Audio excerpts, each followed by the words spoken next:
listening to Jai Long, and this is Make Your Break. Whether you're a big-hearted creative or an aspiring entrepreneur, let's take action on your dreams, reconnecting you with your why and giving you the how. I'm here to dish out actionable mindset tips and fun industry secrets to help you blow up your biz. From eye-opening reality checks to motivational gold, no two episodes are ever the same. So tune in weekly, skip the FOMO, and let's dive into the deep together. This podcast is for any creative that wants to make more money and more impact doing what you love. So let's get into it. Now, I want to ask you a question. Have you experienced that feeling of an adrenaline rush mixed with maybe a touch of nervousness when you're going in and starting your first business, or you're starting your first project or another project, or you're thinking about quitting your job, you're thinking about going from side hustle to full hustle? You know that feeling I'm talking about. You're right there and you're on the edge and you're not sure what the next step is, what you should be doing. You're full of ambition, but you also know that there's so many challenges ahead of you. So today I actually want to share a few of my stories about the emotions and challenges and triumphs and those initial moments as an entrepreneur. I've been an entrepreneur for 16 years now. I have started many companies, many businesses. I've gone from having a cafe to owning an electrical company to having a property development company to coaching to a DJ and photo booth business to a wedding photography business to my online course business and so on. Even actually my clothing business, a whole nother one, so on. So I've done so many different things. I've taken the leap so many different times, and I've got so much experience with how it feels when you take that leap of faith on yourself and you dive into the unknown and you're kind of stuck in this period of like, is things going to work out? Who do I need to know? What do I need to know? When is it all going to happen? And everything else. Now, I really want to cover a few different secrets on getting from $0 to 100,000 per year, and that phase, and how it's the most important phase in any business. Now, as you're in that phase, it can be really hard for you to know that it doesn't always stay as that phase, and you get to move on from there as long as you're self-developing and you're growing. So I'm really excited about that. Now, if you are just starting out, and if you are turning your side hustle into a main hustle, and if you are thinking about going full time, doing what you love, I want you to circle back and listen to this episode more than once. I think it's going to be a really good episode. I think it's going to help you in many different ways, and especially with your mindset. And just hearing myself talk about this, a lot of the times I just want validation from someone that's done it before to know that I'm on the right path. And it's one of the most important things. And I think one of the most valuable things that I can bring you right now, instead of all the strategies and everything else, it's like you're hearing from someone that's actually been out there, they've put their neck out and they've made it happen over and over. They've succeeded, they've failed, and they've done everything in between. Now, before we get into today's episode, which is going to be a good one, I want to invite you to join the waitlist for my signature course, the Six-Figure Business Map. If you don't know what that course is, hey, head over to sixfigurebusinessmap.com. All the details are there. I help creatives make money in their business and streamline, learn the fundamentals of their business, everything else. So you can get past that phase from 0 to 100K really easy and really fast. Now, I've just put together 3 new training videos to help you pick up some extra money in your business, audit your own sales funnel, and see where you're leaving money on the table so you can create the income so you can invest in my course. It's one of the most important things. You know, I'm not one of those educators where I tell you to get in it even if you got no money. Instead, I want to show you how to make the money, so then you can keep investing in yourself and you can keep that momentum going. So if you want access to those 3 videos, just head over to sixfigurebusinessmap.com, join that next waitlist for the next enrollment, and I'll email you over those trainings. There's about 2.5 hours worth of trainings, and I think you're going to really like them. I love putting them together. And yeah, let's get into today's episode.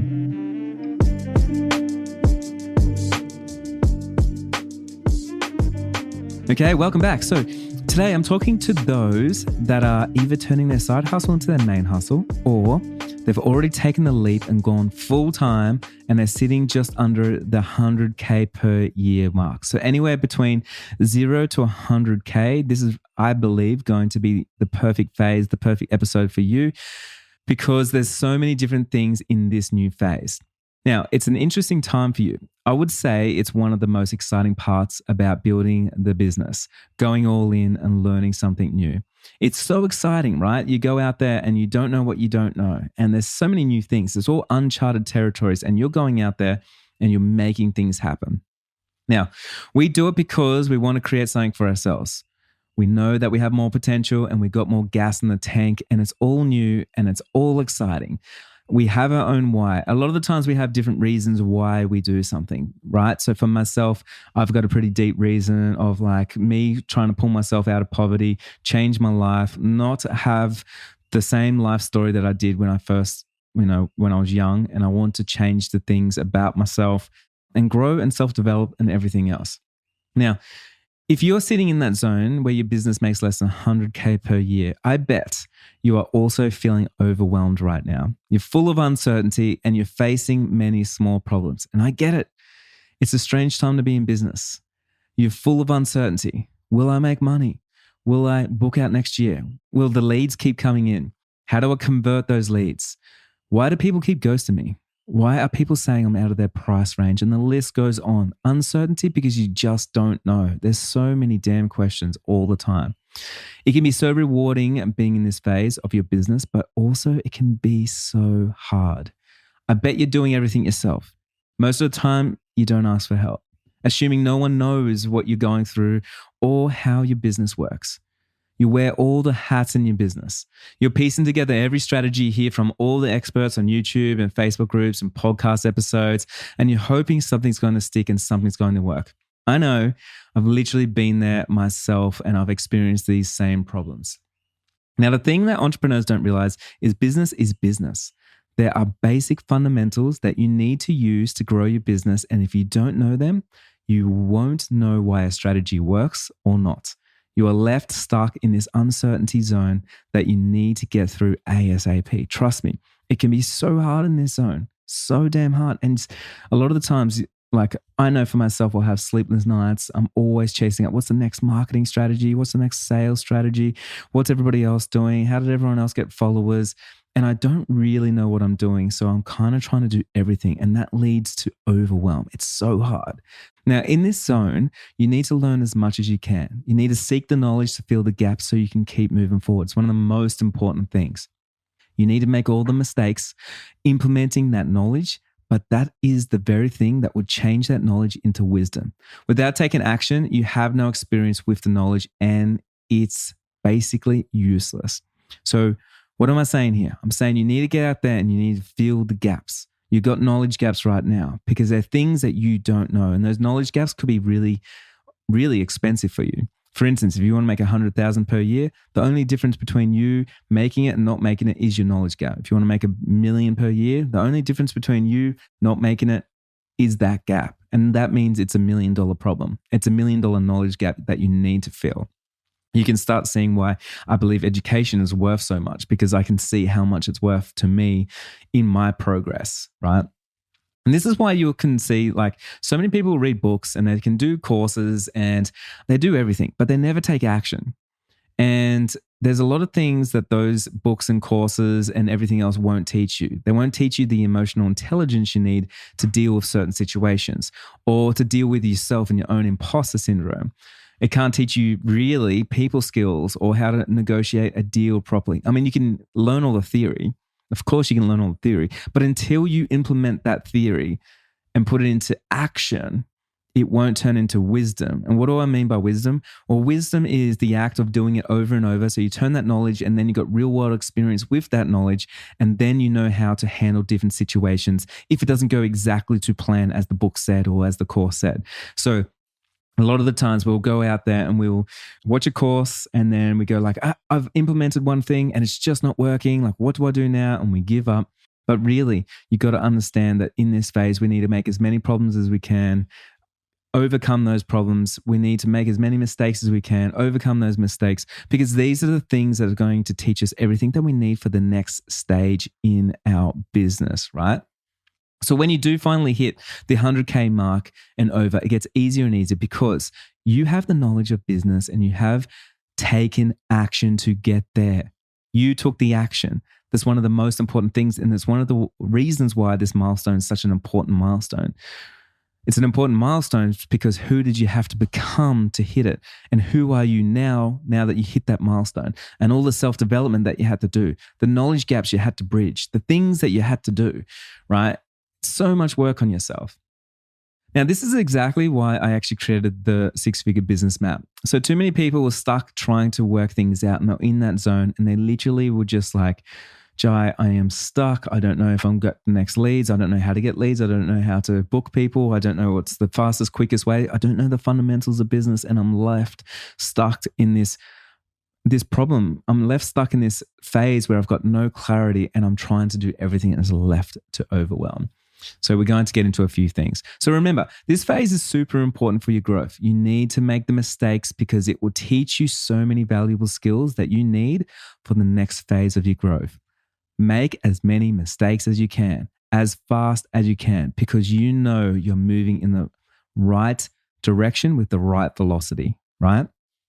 Make as many mistakes as you can, as fast as you can, because you now know that you're moving in the right direction with the right velocity. One of the most important things. Too often I hear people say, I don't make any mistakes. And it's because they're playing it too safe. They're not pushing themselves hard enough. They're not experimenting enough. Being in that zone where you make no mistakes, nothing magical is going to happen. It's going to be a really hard journey for you as an entrepreneur. And guess what? You'll make those same mistakes later on and it will cost you a lot more money. It will cost you a lot more heartache. So as you're growing, yes, you got to learn all these things. You got to, like when people say, I'm just trying to take a shortcut, there is no shortcut. You need to go through this thing. Because when you go through this thing, when you hit your first 100K, you're going to learn so many things and it's going to be a springboard for you to have the confidence and clarity to scale your business well beyond 100K. And that's one of the most important things. These are the foundations of everything that you know and of your business, and everything translates to another business. So even after the fact you finish this business or you've grown out of it or you want to change careers, now you get a springboard, you've learned it all before and you've done it all before and you can do it again. This is one of the reasons why I have been able to start a photography business and then a property developing business and then No Skin, the clothing business, and then my coaching business and then electrical business, like whatever it is, because it all translates. It's all the same. It's the same fundamentals and I can do it. Every time I do it as well, I get faster and faster at it. So when I first did my first business, which was the cafe, I never hit 100K. I was lost. I was stuck. I went bankrupt and I learned a lot of things the hard way, which saved me time and money now, so it cost me less having that mistake out of the way early than it would if I did it right now. Now, my next business, it took me a lot longer, probably a couple of years to hit six figures. And then the next one was my wedding photography business, and it took me 12 months to hit it. And then my next business was my DJ photo booth business, and that took me maybe about 6 months. And then my next one, it took 1 month. And then I've done another one that's took me 1 week, right? 1 week to make six figures in a brand new business. So you can see it gets faster and faster and faster because you're no longer in that stage where I'm trying to learn everything. I don't understand anything and I'm just trying to implement anything. So I'm at a stage where I'm like, yeah, it's a repeatable process. You can do it over and over. It's kind of like, I want you to think about this. It's like baking a cake. You can try and try again and try again. And then you can even read all the books. You can read the cookbooks and things. But a lot of the times it just doesn't come out as the book shows, the photo shows. But what if you got a lesson from a baker? And they can show you all the little nuances that will produce a perfect cake in half the time, every time. They've done it. There is no guesswork. There is no certainty. And you can repeat that process over and over and over.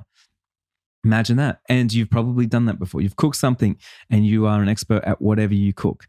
And you can do it again and again and again. And you can teach other people. And there's no guesswork. There's no uncertainty. Nothing goes wrong most of the time. And it's the same as when you're cooking up your business. Literally exactly the same. It's like you got a recipe, you follow the formula, you know the foundations, you understand yourself, the way that you work, you understand your own boundaries, you understand who you need to know, where you need to go. You understand all these things because you've done it before. And now it becomes incredibly easy to do it again. For myself, I've built a 7-figure business. I know that I could do it. I could do it in half the time now. I literally could do it in less than half the time because I've done it. And there's so many things that I worked out that didn't work, all the problems that I had that will no longer be a problem, and I can move on to bigger problems. Does that make sense? So my journey as an entrepreneur, just to sort of get started, is a little bit different than most, because I know this day and age, there's a lot of people that follow entrepreneurship because maybe you listen to a podcast like mine, you see other people doing it. It looks sexy from the outside. Don't get me wrong. You see it and you're like, oh my God, like imagine working for yourself, imagine doing this. Now I know there's university degrees now that you can get in entrepreneurship. I mean, that blows my mind, because entrepreneurship is such a strange beast where you are doing things because you love doing things. So I actually don't believe like entrepreneurship is something that you sort of learn at university. It really is something you need to take action on and learn as you're going. And of course, you need to learn those fundamentals, but just an interesting concept. Now, for me, I want to let you in on a little secret. When I was growing up, I grew up in government housing, and in my home life, things got pretty unbearable for me. Well, there was no money when I was young. So my first job I got was when I was about 11 or 12 years old. I was working just like gardening for a guy down the road. And then from there, he gave me a job at his restaurant that was at the golf course. And then I worked there after work or after school. And I worked basically my whole schooling life because I needed to get some money. I needed things to happen, right? This day and age, you don't see 11-year-olds out there in the workforce. It's kind of strange, even thinking back, not even that far back, in the 90s, me out there hustling. And one thing I got really jealous of was when I went to school, all my friends that I knew and all the people around us would always say, like, when I grow up, I'm going to go and do this. When I grow up, I'm going to go do that. When I grow up, I'm going to go to university. I'm going to go study this. I'm going to go study that. And they always had like these dreams and ambitions and things they wanted to do, their career paths. And for me, being the kid that I was, I seen all these people as being insanely privileged. I was like, these privileged people that can literally choose their life path and whatever they want to do. And they can spend 4 years going and studying and taking that time as their parents support them or whatever it was. And I don't know why, and I hate admitting this to you right now, but I literally felt so jealous. I felt so jealous in those times. Because for me, the way that it was when I was 15, 16 years old, like I had to move out of home. And then I had to leave school even though I didn't want to leave school. And I did that so I could go get a job and so I could get welfare at the same time. And then I sent my welfare checks back home to my mum so then she could look after all my brothers and sisters and put more food on the table and things like that. And I lived out of home, so it would cost less for my mum. And so I could go and be my own man at 16 years old and get into the workforce. And I used to work cash, right? So that way I could get money from the government. And I know it's super illegal to do, but these are the things that I did, when I was growing up. And so for me, it wasn't about what do I want to do when I grow up. It was like, how do I survive? How do I survive in this situation? What do I need to do?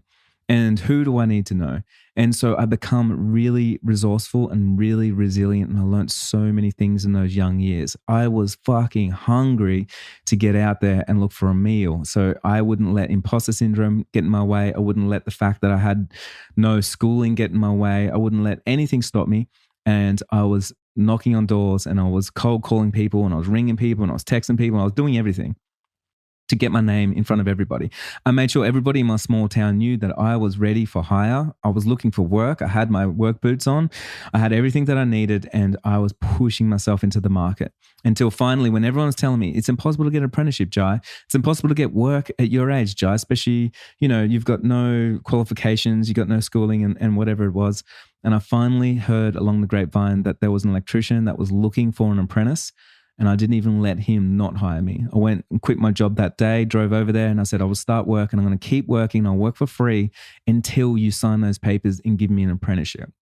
Now, these were the hardest days of my life, but needless to say, like the second I finished my apprenticeship, I quit my job, I sold everything and I went all in on my first journey, which was 20 years old, starting the cafe with my now partner. And I had no idea what to do with business. I had no idea what the next step was, what the first step was, what the last step was. I didn't know anything to do with money, business. I had no idea about anything. And I thought I missed out on my education that everyone else must know. And so I was just fake it till you make it, work things out on the fly. And it didn't work for me. I was in that phase where from 0 to 100K. And I figured if I just stuck at it, I would get successful. And it just wasn't the case. There's fundamentals that I missed. There was things that I didn't know. And it just got harder and harder. And it felt like I was pushing a rock up the hill, and then I'd roll it back down, and then I'd go down, and then I'll just push it back up the hill, and I'd roll it back down, and then I'll just get to the bottom, and I'd push it back up the hill.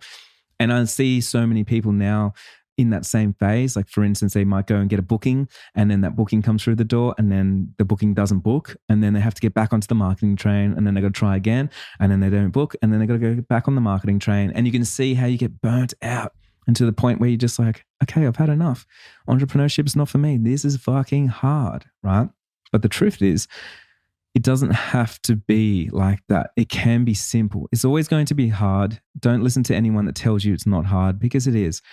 The amount of times that I've lost shit, the amount of sacrifices I've made, the amount of tears, it's hard. There has been so much hardship, right? But it's also been simple.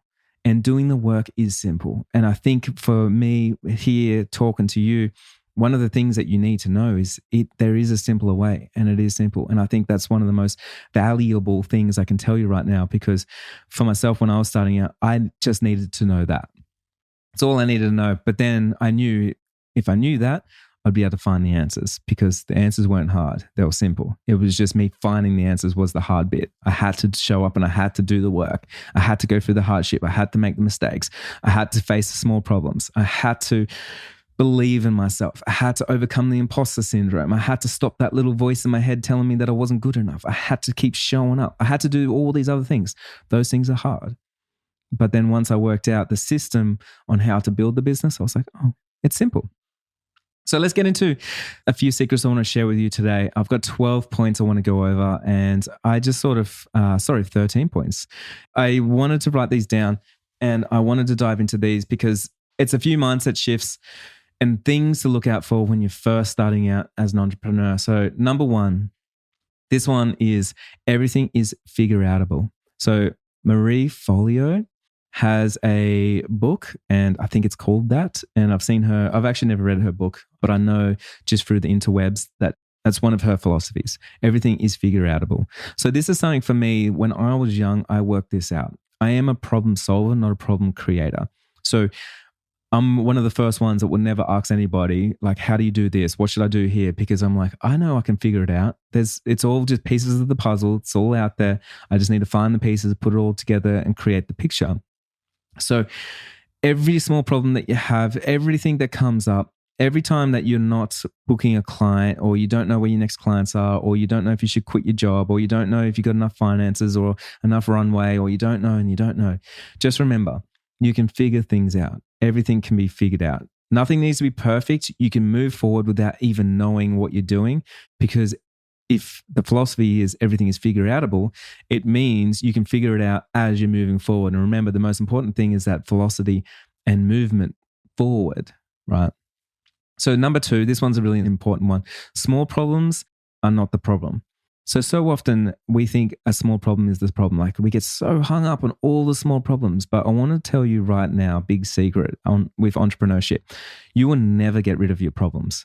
Problems are going to be there forever. It doesn't matter how much money you make. It doesn't matter how successful you get. You're going to have fucking problems. They keep coming. They come hard and fast. And one of the biggest things we do is we put energy into trying to stop problems or solve all the problems. We don't need to do that. What we need to do is we need to change and stop obsessing over the small problems, and we need to aim for bigger problems. Now, I want to put this as an example for you. If you are right now, you're sitting in your business and you just got an inquiry this week. The person wrote to you and they said they love your work. They would love to work with you. You wrote back to them, and then they wrote back to you and said, sorry, we're going to go with somebody else. And then you obsessed over it. And then you're like, what is it? Is it my price guide? Is it this? Is it that? Is it my initial email? And you obsess over all the little problems. But guess what the problem is? The problem isn't the fact that the person didn't get back to you.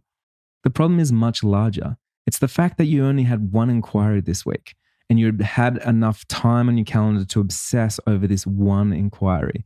Now, imagine if you flip that and you fix the real problem, and you had so many inquiries each week that you were relieved when someone said that they weren't the right fit for you. That's where you need to be. You need bigger problems.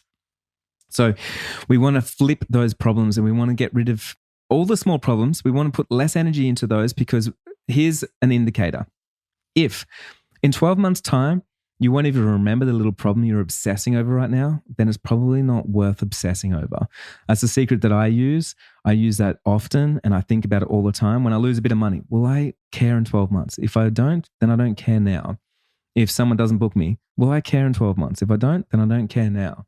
What is my problem? Well, in 12 months' time, my problem is I didn't book enough this year. And so that's a big problem. So my big problem is I'm not getting enough people through my door to send me an inquiry. Maybe my problem is my website is not good enough to actually convert all that traffic into clients. Maybe my social media is just not good enough with the content to convert all those followers into traffic onto my website. There's a bigger problem at play. And I want big problems. I want too many clients. I want to be overbooked. I want to be burnt out because I shot 3 weddings this weekend or did 5 coaching calls on Saturday, or I want those problems. The problem that I don't want is on Saturday, I just had a day off because I had no work. I didn't do nothing last weekend because there was no weddings. I have so much time on my hands because nobody's knocking at my door. There's literally nothing going on. And then guess what the problem is? You have to start marketing more. You have to do more sales. You have to up your content game. You have to do so much more. And that leads to even worse burnout. So I would rather the big problems of me just going, oh my God, what is the big problem here? It's not the problem that one person didn't get in touch. It's not the problem that one person didn't book me or one person said I was too expensive. It's the problem that I'm obsessing over such a small, shitty problem. And I need to realign my gauge and I need to go, okay, where's the big problem here? My business is not desirable enough to get more people through the door. That's the big problem. Let's fix it. Number 3, having a backup plan. Now, you've heard me talk about this a lot, but one of the biggest things that we have as entrepreneurs, one of the biggest mistakes that we make is we create these elaborate backup plans, or we allow other people to create backup plans for us.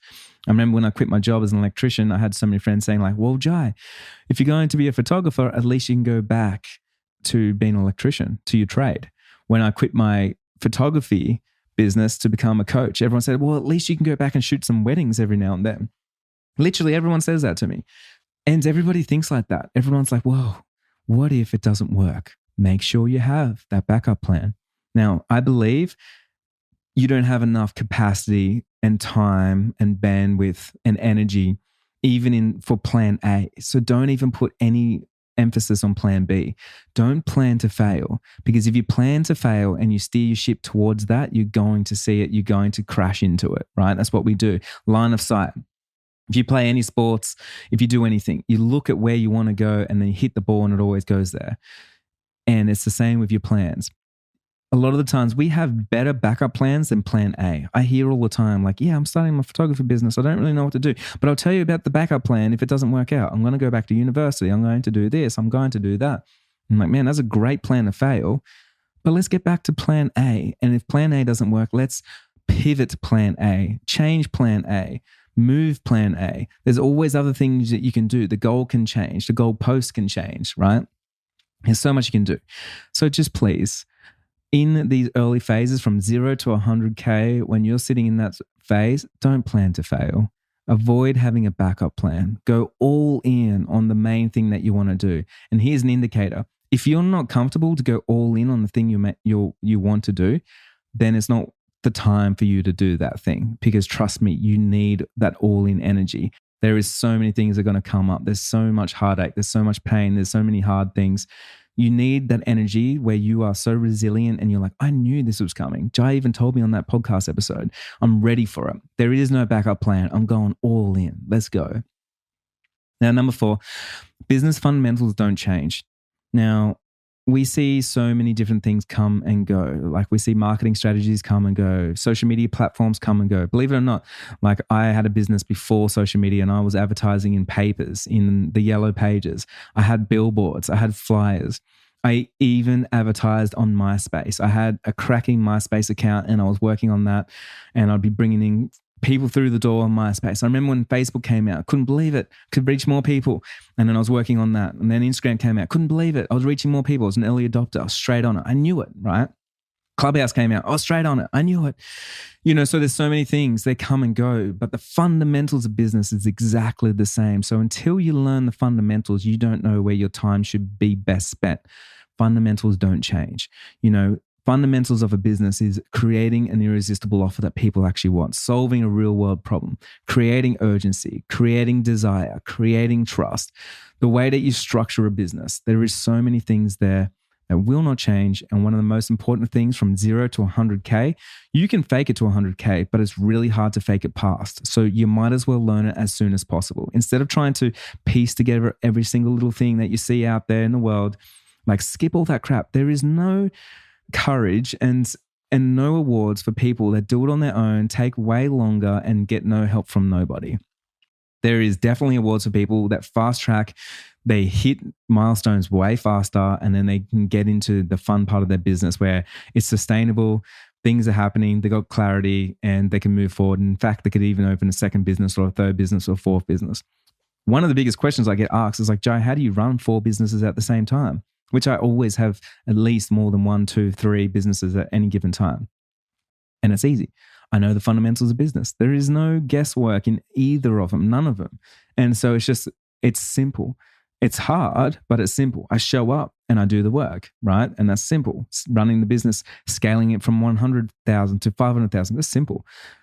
500,000 to a million, that's simple, right? Because I've done it before.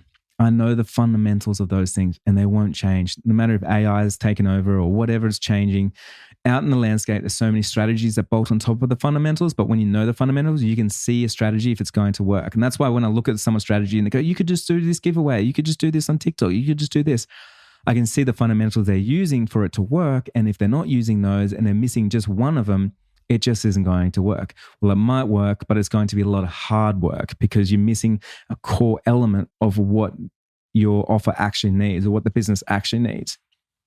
So number 5, this one's a huge one. Avoid listening to average people with average lives that never have done what you want to do and they have just given up. Now, I know this sounds really hard to listen to, and I know that's really harsh because we all have a lot of average people around us. But I want you to understand where I'm coming from here. These are people that will tell you to lose the drive for excellence. And so much advice comes hard and fast. One of the most important things for you as an entrepreneur is to strive for excellence. Average people are going to tell you, don't do that. It will lead to burnout. Don't work for free. It will lead to burnout. Don't work extra on your portfolio. It will lead to burnout. Don't give your clients an extra hour. It will lead to burnout. Don't spend an extra 10 minutes in the client meeting. It will lead to burnout, right? These average people are so obsessed with not leading to burnout, and they're left with burnout because they've got average businesses making average income and literally nothing's happening for them. So one of the most important things for you to do, not listen to them and always drive for excellence. I'm not talking about perfection, completely different. Excellence in your craft. If you have to go out there and if you're a photographer, shoot some weddings for free because you want to be as good as you can be. You want to put in the 10,000 hours to learn, maybe a new technique, a new piece of equipment, how to interact with people, how to hold people, how to pose people. If you're a designer and you want to learn a new platform and how to make better logos, how to make better color palettes, whatever it is, don't just wait for some pay. Don't just wait for some money for that to happen. Strive for excellence in every aspect, your business. If you have to show up extra for your clients, do it. If you have to over-deliver on your over-promise, do it. There's so many things that you can do, and I say do it all. So often I have so many people challenge me and they want you to do less because they feel challenged because they want to do less. They are doing less. And instead of them stepping up and striving for excellence, they want to bring you down a few notches. So one of the biggest pieces of advice, I just want to say this again, strive for excellence. Avoid listening to those average people with average results that only do average. Strive for excellence. Do the best that you can across all avenues, and you're going to make your life so much easier. That's where you get out of the hard. Because trust me, when I listen to people that have average results, those average people with the average thinking, they're so stuck. How do I get my next lead? How do I do this? How do I do that? I don't want to give too much. I don't want to give my raw images. I don't want to give these files. I don't want to, I don't want to. It's going to lead to burnout. How do I get more work? How do I get my work? Yeah. So avoid that and go, you know what? I'm going to obsessively look after my clients. I'm going to obsess over my clients. I'm going to strive excellence for my craft because I want to be so damn good that people are going to pull themselves to work with me. I'm going to be so good that people can't not take notice of what I am doing. I'm going to be so passionate. I'm going to show up and I don't care if all the average people around me are judging me for what I'm doing. I'm making it happen. It's in my control and this is my life. This is my business. Really important. Number 6, it's going to be hard. It will be simple and it can be simple, but it's always going to be hard. Simple, learning the strategies, learning the fundamentals of business, learning that you need to obsess over your clients, striving for excellence, like all those things are simple. Simple concepts I talk about in this podcast about mindset, things like that. It's all simple. The hard thing is implementing it sometimes and making things happen. It can be hard showing up over and over and over. It can be hard getting on social media and, following trends. It can be hard updating your website all the time. It can be hard obsessing over all the little things that you obsess over and that keeps you up at night. It can be hard finding that next strategy. It can be hard. Of course, you didn't choose this because it's hard. I seen Jasmine Star shared something the other day. It's like, choose your hard. It's hard to have a 9 to 5 and to not fulfill your potential. That's fucking hard. It's hard to fulfill your potential and to strive for excellence, do something amazing in this world, incredible, build something that you're proud of. That's hard.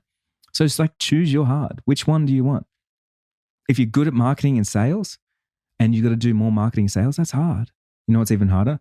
Being bad at marketing and sales. Being bad at sales is actually in the creative community. That's the number one thing I see everyone says, I hate sales, Jai, which just means I'm a little bit, I don't want to learn sales. I can't be bothered. And because of that reason, you by default become bad at sales, the very thing you don't want to be. Now, it's hard to be bad at sales and not make sales, not make money in your business, not support your family, not hit those goals. That's hard. It's really hard and disheartening. All your work is not getting paid off. You're on social media. You're listening to a podcast. You're going for a walk. You go to the gym. You're signing into the course. You're watching the stuff. You're doing the work. You over-deliver and you're not getting any reward for that. There's no money coming through the door. That's hard, really hard. I believe the second hard is to learn sales. Learn sales, and guess what? Still hard, but much simpler, much easier, in my opinion. Number 7. This one's really important, and this one's going to be controversial, especially for me, but I want you to do research on if you're thinking about hiring a coach or doing an online course or listening to any particular gurus online. I want you to do some solid research. Now, for a few different reasons. You know that I am a coach and I have online courses, and I've been doing this since 2015. I've been teaching relentlessly since 2015. Since then, I have taught thousands of people how to make 6 figures. I've helped people become financially free. So many different things. It's been amazing. But in that time, it's only a small percent, but there's a small percent of my clients that I mentor and I coach that have been to somebody else. They learned the wrong things, and now I'm trying to coach those things out of them. And you see this over and over. And what we do sometimes is we go to the cheaper coach or the cheaper online course, or we go to the online course just because they got a big following on social media, or maybe they got some really good work. But they're no good at teaching. They're no good at supporting you. Maybe they're a prima donna and they think they're super famous, and you should be thankful to be in their community. It's the wrong way around. So I want you to be really diligent, because I don't want you to spend any money and get trapped by any sharks that don't know what they're doing out there, but they'll take your money, they'll give you advice, and the advice sometimes will leave you with more questions than answers, and it can leave you making some big mistakes in your business. And I've seen this over and over. In fact, some of the most standout calls that I've done is literally someone going like, Jai, I just spent $5,000 on this coach, went to this coaching session thing, and they told me not to do this. They told me not to give refunds. They told me don't over deliver. Like, they told me not to strive for excellence, it's going to lead to burnout. They told me don't worry about marketing. They told me it's normal to get ghosted. They told me all these things. And then when I look at it all, I'm like, no, they just didn't know what they were doing. Maybe they jumped the gun and they became maybe they're just trying to like scoop some money, and they learn a couple of things themselves. And then a year later, they started a course and go, look at me, I'm teaching you a thing. But remember, like all of our knowledge that we learn, especially from the 0 to 100K, we have to keep implementing that stuff before it bakes into wisdom. And when it becomes wisdom, that's when we can teach it to somebody else. Because even if right now, if one of my clients throws a curveball at me, like I don't need to prepare for a coaching call or mentoring session, because I know business, I know fundamentals. I literally can see it. I see what's wrong with their website straight away. I can see what's wrong with their messaging. I can see what's wrong with their social media. I can see the mistakes that they're making. I don't need to practice this stuff. I've done it thousands of times. And then it's like, here's what you need to implement. Here's the piece of the puzzle that you're missing. Here's how you can create more desire around your business so you can increase your prices. Here's how to create more trust on autopilot. So there's so many different things there. So practical tips here is, if someone's selling an online course or they're a coach or something, one thing I really want you to do is I want you to reach out to past clients. Really important. Read reviews, of course, but sometimes reviews can be biased. But I want you to reach out to past clients and just go like, hey, I'd love to hear from you. Tell me in your honest opinion, like what were your results? How did you feel supported? And everything else. Like talk to people, because in this phase, you don't have much money. And so it's really important for you to make the right decisions, because getting the wrong coach and getting the right coach, man, it's worlds apart. And it can really like fast track you or can stunt you, because you are vulnerable and you don't know what you don't know. So you can listen to the wrong advice. So I definitely listened to the wrong advice. I made some massive mistakes. This is why this advice is coming to you. And also in an unregulated industry, I see it all the time and I hate it, because it brings shame to my business and it makes my industry look bad. And people, what they do is they have one bad experience with one course and then they stop themselves and they never sign up to anything ever again. And then they stunt their own growth. And that's actually the worst thing that you can possibly do. So just look around, ask yourself, like, this knowledge gap right now, how much is it actually worth to me? Like if I make $100,000 from this one course, is that worth it to me? Like, yeah, that is actually worth it. Is the person the right person to learn from? Have I learned from them before? Have I got value from them before? Do they have my best interests at heart, or they're just Insta famous and they're just shilling something? Like ask those questions before you sign up to these things, because it's so important. Number 8, this one is also like a word of warning, just a really important one. I wouldn't outsource what you don't know. Personally, I don't do that now, and I've learned the hard way. But how does this look? Well, so often, like done for you agencies and educators, they sell you things and they know that you're confused about it. And a lot of the times, this is mostly SEO and maybe like Facebook ads or maybe Google ads, things like that. There's so many SEO experts out there that tell you that you need to like have the perfect optimized everything and here's how to do it. But in actual fact, in my experience across all my businesses and everyone successful that I know, like honestly, like SEO is not the thing that's changing the game for you. It's the thing to get you in the weeds with the small problems, right? We need to get out of the small problems. We need to get into the big things. And what I would learn is like, I would learn as simple and as fast as possible. How can I do my own SEO?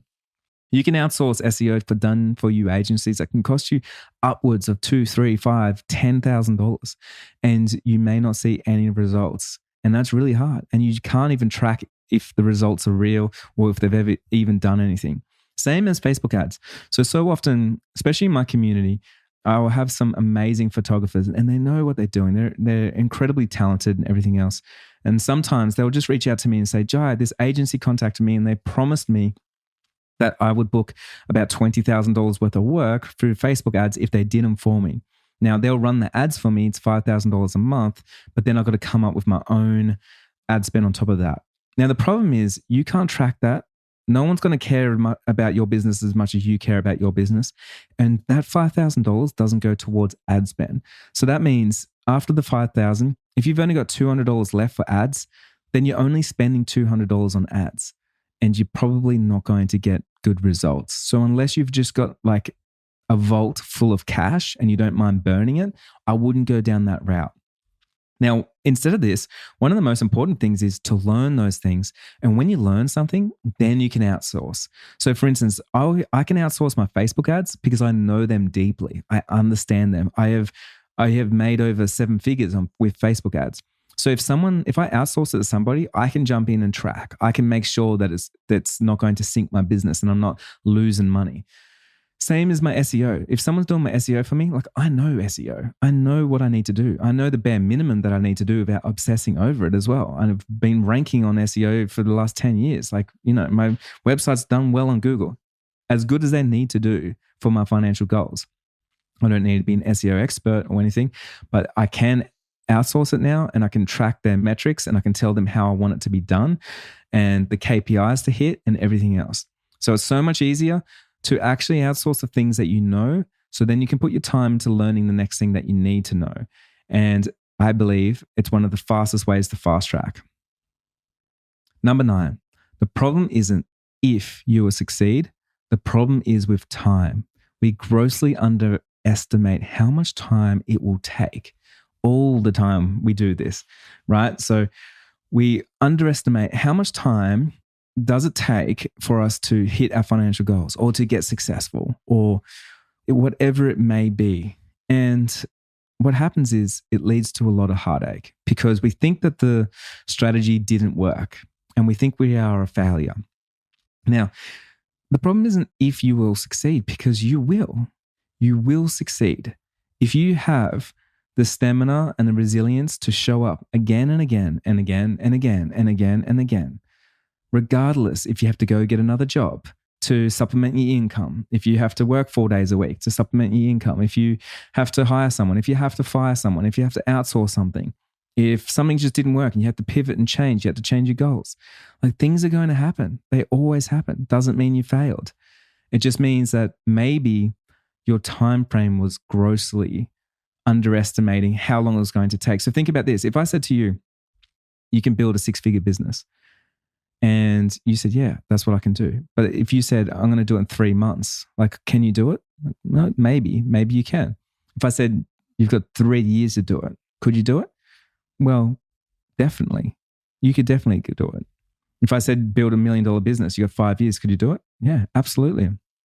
So with a bigger time frame, what it allows us to do is stop going for the quick wins that can undermine our reputation and our business and put things into jeopardy. Like, one of the most important things about our business is our reputation and looking after our clients, being client-centric. So if we try and fast track everything to get things moving a lot faster, the problem is we may take a shortcut that won't best build the foundations of our business. The longer that you can work for free, the longer that you build those foundations of your business, the longer that you can build reputation without asking for money even, the more solid your business will be, the further you will go. You'll see this with so many different people. Like, one example, obviously a famous example, is Gary Vee. Like, he showed up for 10 years creating content all over the place before he asked for a single dollar. And now he's got 10 million followers. He can demand as much money as he wants when he's doing public speaking, like whatever else. And he fast-tracked everybody else that was small back in the day, that's still small today, because they were going for the quick wins. And the quick wins over building something they're actually proud of, building something that actually brings value to people, and keeping that reputation. So readjust that time frame, or think about that time frame in different ways. So for instance, sometimes Elon Musk said something amazing that I loved, and it was like, figure out what you want to do in 10 years. So you can think big when you think of your 10-year goals, then work out how to do it in 12 months. Like, I actually love that. And it goes opposite to what I was just saying. But what we do is we create mediocre plans, mediocre goals. We put this time frame on it. We stress ourselves out and we get overwhelmed. But what I want you to do is I want you to think way bigger, and then how can you show up and make that stuff happen without jeopardizing your reputation, your clients, the experience, or anything else? Like, you want a solid business, especially when you're going from 0 to 100K, because after that, it gets so much easier, and you can, like, businesses become sustainable. You can literally print money. You know the marketing, you know the sales, you know what you need to do, you know where you need to be, and it's a repeatable process.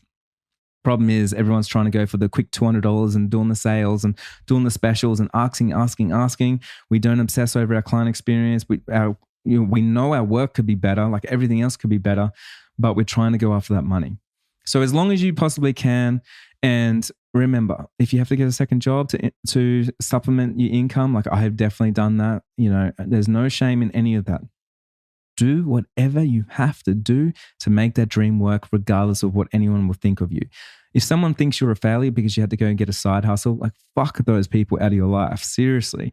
You need to put the ego to the side and you need to show up and go, you know what? This is a real business. This is a real thing. I'm figuring things out. I'm making this happen. I'm not a failure. It's just taking me a little bit longer because I readjust those goals. Just like Jai said, and I'm building something that I'm super proud of. And that sometimes requires a little bit more income. And I'm going to go and make that income. The amount of times I've had second jobs, third hustles, fourth hustles, all at the same time, juggling things, or the amount of times I put in more time as well. Like, you know, so often people think like, oh, I could just watch a course and I could put in 3 hours a day into my business. I'm going to be super successful. Like in reality, the amount of times I've done 12-hour days, 18-hour days, I've put in the time, especially from 0 to 100K. I did the hard yards. And the reason being is because I knew after I hit the 100K, there was a lot of things I didn't have to do anymore. There's a lot of mistakes I didn't have to go through anymore. I could streamline things. I'm going to be bringing in more money, which means I can hire more people, which means I can bring in more money. And then it's a self-fulfilling thing. But the first 0 to 100K, man, yeah, put in the reps, do it and do it again. Okay, number 10, and just leading on from that last one, it is like going to the gym, put in the reps, show up. We need to do that. It's one of the things that I've noticed that most successful people have is they keep showing up, and you've got to admire them for it. They do it. They put in the reps. Every single day there's a new Instagram reel coming out. Every single day there's a new newsletter coming out. They've got more newsletters coming out than anybody else. They've got more content coming out. There's more blogs coming out. There's more things coming out, more products coming out. Like, you've got to admire those that just put in the reps, and they do it with such grace. They just keep showing up. It's not even a big deal. Another book. They just wrote another book and they just released another book. Amazing. Another album. Just wrote another album. Just released another album. New song on Spotify. New podcast episode. Oh, well, I thought this podcast only has 1 episode per week. Yeah, but now there's 3. Now there's 4. So admire those people, but take something from them and realize that they're putting in the reps. They are putting in the reps and they're showing up regardless of the imposter syndrome, regardless of anything else. And they do it even when people are not listening. When I first started this podcast, like literally no one was listening. My numbers were so small. And I knew even today, like not that many people listen, let's be honest. But even today, I get on here and I just talk. And I've been just talking to this microphone for 3.5 years now, almost 4 years. And I just talk and talk and talk. And my voice gets sore. And sometimes I do it on Saturday morning, sometimes Sunday afternoon, just before I send it out. Sometimes I don't want to do it. A lot of the times I don't want to do it. There's a lot of interviews that disrupt my time, my work pattern. There's a lot of things. But I just remember, I'm just putting in the reps. Sometimes there's just things that I've got to keep doing. Fast forward 3.5 years, I'm super proud of myself. I've never missed an episode. I don't miss anything. In fact, not only have I not missed an episode, a lot of the times I've released 2 episodes in 1 week. I've over-delivered. I tell everyone, what comes out weekly, comes out Monday or Sunday. Yeah, I over-deliver. Here's another one. So think about that. Like, how can you put in the reps and then do more? Tony Robbins actually has a really amazing saying where if you're doing push-ups and someone expects 10 push-ups of you, and when you start doing those push-ups, the ones that actually hurt is like 9 and 10. And the ones that actually get any growth really is 9 and 10. So you kind of did like 7 and 8 of them and it didn't do anything for you. But where it really pays off is when you're in that zone, when you get some growth and you get that lactic acid buildup. It's not from 9 and 10, it's from 10 to 13. Everyone expects you to do 10. Maybe your personal trainer has said to do 10. It started hurting when you got to 9, but you pushed through and you did 11, 12, 13. Guess what? You get exponential growth because you got into that slipstream and you kept showing up. It's not about doing the 1, 2, 3, 4, 5, 6 where nothing's happening. You sort of just swinging your arms. It's the part where it starts to get painful and you show up regardless. And then when everyone expects something of you, you exceed those expectations. You work like that in your business, man, you are going to be an unstoppable entrepreneur. I'm telling you that right now. It's actually rare to see people show up like that. And when they do, we talk about it. We have them on the podcast. We admire them. They write books about it. We read those books. We tell our friends. We're like, fuck, this person's showing up like I've never seen anyone show up. Their energy is just off the hook. I don't understand. What is their diet? What are they doing? What are they reading? What water are they drinking? How are they like this? They just never stop striving for excellence. They strive for excellence even I heard this one the other day as well. It was a famous rock star was getting interviewed, and they said, do you get sick of playing that same song that you've been playing since the 90s when you get out on stage? And the response was, I never get sick of it. It's the first time that people in that room have seen me play that song live. And I play it as if it's the first time I've ever played it. That same energy. I strive for excellence, right? And we need to be like that with our clients. Like when I was a wedding photographer, I shot 500 weddings. When I was at wedding 499, I acted like it was the first one I've ever done. I always spend an extra hour overtime.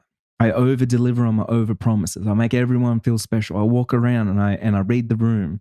I do all this stuff because I'm striving for excellence. I don't care if anyone notices. I'm not doing it for the accolades and the awards or Instagram or anything else. I'm doing it because I believe in myself and I want to be an unstoppable entrepreneur. And I know that if I'm putting in 100% effort into everything that I do, I know that it's going to lead to less burnout because I'm going to have way more work, a better reputation, more trust. Everything else will follow. More success, more money, everything. Number 11, always allow your clients to win. And unfortunately, in this day and age, I see people tell you the opposite. Like try and upsell the clients, try and make them pay more, try and do less for them, try and cut corners, try and do this. Hey, but if you allow your clients to win in every situation, then your business will win. Allow them to win. In fact, when you're creating your offer and you're creating your prices, like make sure it feels like you're getting ripped off. It needs to feel uncomfortable for you. Like shit, I should be charging more. I remember even when I was charging, I think about $6,000. I was at this wedding and I was charging $6,000 for this wedding. And at the time, I just put up my prices, but I still believed I was worth well over that, right? And my client came up to me and she said, like, Jai, I was just wondering, like, why do you only charge $6,000? We were actually surprised how affordable you were. We contacted all your competitors. They were around about 10,000 and you were only 6. And I was like, I know, you're getting an amazing deal and I'm getting looked after as well. It's an amazing relationship. And guess what? I actually booked all the bridal party from that wedding as well. So it was just an amazing thing because I'm always allowing my clients to win. Hey, if my clients ask for a refund, guess what? I give a refund. If my clients ask for an extra something, we do it because I know my whole business is client-centric. I'm like, if I'm looking after my clients, then everything else will follow. Everything else will work itself out. I don't get into scarcity mindset. Like, what if they take advantage of you? Jai, what about this? It's not us against them. Like I treat my clients as if they are my friends. Like these are the people that trust me enough to work with me. I'm like, fuck man, I'm showing up for them. They trusted me. They got out their credit card for me. That's hard work. They had to work so many hours to get that money to come and invest into my course, into my coaching, into my clothes, into my experiences, like whatever I offer. And I'm like, I don't take that lightly. Now I need to really show up and make sure that I'm giving the best experience possible. I'm making sure my clients always walk away and they're winning. They're winning and grinning. Number 12, you don't have to do it alone. Honestly, join a community. Find accountability partners. Fast track this shit. There is no benefit in going slow. Now, I know this could be harsh to hear because you're like, well, I really want to go super slow. Look, joining a community, finding like-minded people, cross-pollinating, it's the fastest way to grow. Inside my 6-figure business map, a lot of people don't realize this, and I have talked about this before, but we do masterminds, we do coaching calls, and even in the circle and Facebook group. So, one of the most important things is everyone openly shares. The people that just get big success, they put the ladder down for everybody else, and it's fucking amazing to watch it. And the beautiful thing is you're getting this, like, there's no gatekeeping, but you instantly get what's working from around you. Like everyone's sharing their strategies. They're sharing their sales pages. They're sharing their price guides. They're sharing stuff. They're sharing their experiences, right? It's amazing. It's amazing. Like we just had a mastermind from Lele. Shout out Lele. She was one of the founding members inside the course. And she just did a mastermind for everybody else on how to have work-life balance as a parent and an entrepreneur. She's got 2 young children and she is a sought-after wedding photographer. And it's amazing because she's been in there, she's learned all the things, and now she's in there at the same time, giving back to everybody else that needs help in that department. And I just think it's a beautiful thing. So the more that you cross-pollinate, the more that you talk to people, and it doesn't have to be paid stuff. If you've got no money, go find a free community until you get some money. Like there's got to be someone out there. Find an accountability partner. It's kind of like going to the gym. It's so much more enjoyable if you got someone to do it with, right? So much more fun. Number 13, there is no value you can bring to yourself by gatekeeping and stopping others people's success. Come with the abundance and the world will give it right back to you. What does this mean? I see this over and over. There's so many people that keep everything as a secret. So many people want all the success to themselves, or they want their own things. Now, when I was a wedding photographer, back in 2015, I was teaching everybody all my secrets and how I did it, how I built my six-figure business. And then I was showing all my competitors how to do exactly the same. All the people that were coming up. So my main competitors, though, would reach out to me and go, Jai, why are you giving away the secrets? You are creating more competition for us. You're making the landscape in the market harder. Like, you shouldn't be doing this. You shouldn't be doing that. And I got so much hate from it back then, right? But the funny thing was, I gave away all my secrets and I helped build some of the best wedding photography businesses going around. And my business just got busier. So as I had more people coming up, I got busier. And guess what? I lifted the standards of the whole industry. And I know that I have, because when I look around, I see so many educators teaching the same stuff, like the same strategies that I created way back then, or big moves that I made with like websites or with so many different things. I see it as an industry standard now. It's amazing. So many different things. And so all that came about because I wanted to elevate the whole industry, because I believed back in 2013 when I first started, it was so backwards. People had crappy websites. People still had brick and mortar businesses. No one wanted to jump on Instagram. Even 2015, like no one wanted to do any of those things. Everyone was hanging on to the old. No one wanted the new. And I hated being in an industry that was so backwards and so gate kept. So for me, it was like, how do I open up the floodgates and make everyone else better around me so then I can lift my game? So if everyone else is lifting their game, then guess what? There's growth, and growth, there's happiness. I can keep pushing. And so it's the same for you. Often, another quick story was when I sort of first started out, I went all around Victoria where I was, and I found so many amazing locations for photo shoots.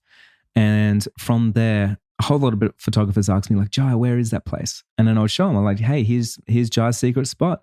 And I'd give them a drop pin. I'll show them all the secret spots. Then they started shooting those secret spots. And then from there, like more work got created. I got more inspired by how they use that spot. Then more demand got created around those spots, and then more work. I started getting more work for that spot because people started telling everyone it's Jai's secret spot. And things flowed on. And it felt amazing to give it to all the different other photographers. And those photographers end up getting coaching with me, mentoring with me, paying me money in different ways. And there was so much abundance. Now, what I do see is people saying like, oh, I wouldn't get, that person asked me where my secret spot is. I'm not going to give that to them. I don't want them to have the same success as me. And we put in so much effort and energy into no value tasks, like gatekeeping from our competitors, because we believe that if the person next door is doing the same as us, there's not going to be enough success for all of us around. And it's such small thinking. Like, imagine if I thought like that back when I first started. Would I think like that now? Now that I have built a bigger empire in my business? No. Would I think about it in 12 months? No. And this is when I go back to those small problems. We obsess over these tiny little problems. Like someone's stealing my pose, someone's stealing my presets, someone's stealing this, someone's stealing. We put all this energy into no value energy that brings no value to my business, no value to my clients, no value to myself, no value to my mindset, no value to my audience, no value to my followers and subscribers, no value to anybody, literally no value. But we put all our time into it, and guess what? You lose time on all the high value things you could have been doing, where you could have been putting attention, where you could have been collaborating with other people, creating work with them, where you could be coming in with abundance and helping those around you. And in return, they would help you. Because guess what?